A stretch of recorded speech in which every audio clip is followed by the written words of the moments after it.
Hey guys, in this video I'm just going to show you quickly how to navigate the 6 different websites that we might use, the 6 approved resources that we have for our current events journals. The first one that I'm on is the New York Times Learning, so what's called the Learning Network. And I'm just going to simply show you how to use this. You're going to see when you go to the Learning Network that it's going to take you to this page, give or take. Obviously I'm doing this a few days before you're actually doing it, so it might look slightly different. When you go to this page of the Learning Network, you're simply going to scroll down. The Learning Network is a pretty vast and impressive site with a robust set of offerings, but we're really only going to use it for 2 things, and that's going to be articles and questions and write-in prompts. Both of these 2 areas of the website are going to take you to some pretty useful articles where they might at least help to introduce you to a current events topic that you might want to explore on one of the other websites. So let me just click here for you. So here we're going to see the Article of the Day feature. All of these articles are handpicked by the Learning Network staff. So if you'd like to, maybe you read over the headlines here and the article titles, and you can find something that potentially is going to interest you. So for example, if this is something that interests me, I might click on it.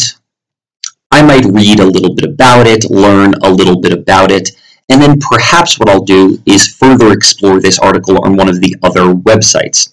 Again, I can kind of just scroll down. You can see, though, that some of these articles are from a little while back.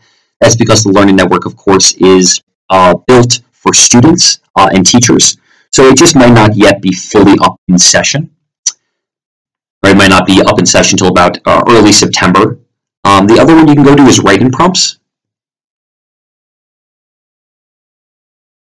It's pretty great. This is from the summer reading contest. You can see here August 17th. It's quite a bit different. You'll notice that picture of Donald Trump just turned to a kitten. That's because of a particular add-on that I have in my Google Chrome. So you can go ahead and get that if you want as well. It's called Make America Kittens Again. Pretty fantastic. So what I could do is just simply, let's say, click here. And it will lead me to an article. And in fact, it will lead me to a series of articles. So I can then see, oh, look, the New York Times has selected these articles from this week. These are sort of the hottest articles of the week, if you will. So I could go ahead and click on one of these, let's say the rise and fall of Paul Manafort, whatever it might be. And I can then go ahead and read this article. This could then, of course, lead me to exploring a similar topic, this same topic, in fact, on one of the other websites that we have. So I'm going to go ahead and quit out of the Learning Network because I think that I've taken you through exactly what you would need to know in order to begin to find a topic. Remember, of course, once you have a topic, you then need to find a similar article about the same topic on one of the other 5 websites. We'll talk more about that a little bit later. I'm going to quit out of this. Next, we get to the week. So the week can be pretty beneficial. For example, I can click on, let's say, the Democrats' Metamorphosis. And when I go to the week, you can now see that there is a full article about that specific topic here. The week, however, generally is best used, not for its articles, but for the 5 things you need to know now.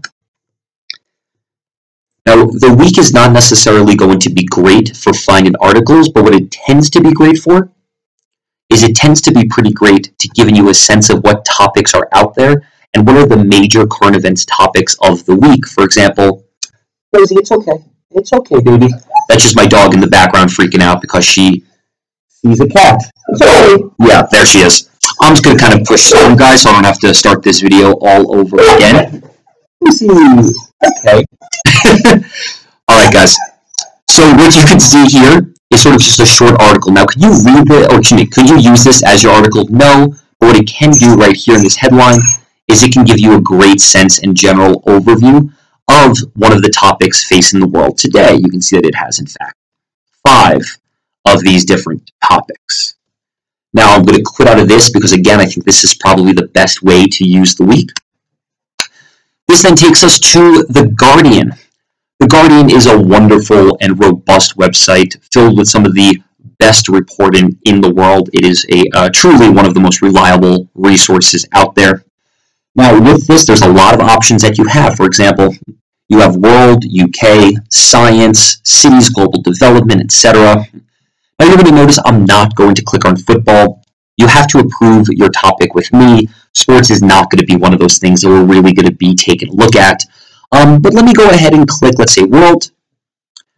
In clicking World, I can say, hey, you know what, guys? We live in Africa, so why don't we go ahead and take a look here? And now you can see I can sort of further dive into more specific articles. Protests, 12 men arrested in a situation in Morocco. So you can kind of go through this, and this can sort of help you to figure out and narrow down the article that you might be looking for, or more specifically, the topic that you might be looking for. So that's just kind of a quick way to bounce around the Guardian. Another great website is the BBC, also based out of England. And for this, guys, I'm already in World. You can click Home to get another site, but I took us just directly to Africa here. Again, you would explore this site in a very similar way to how you'd explore the Guardian. So again, I can kind of scroll down here and perhaps explore something that I might be interested in. Maybe my family comes from Latin America, so perhaps I'm interested in what's going on in the Latin world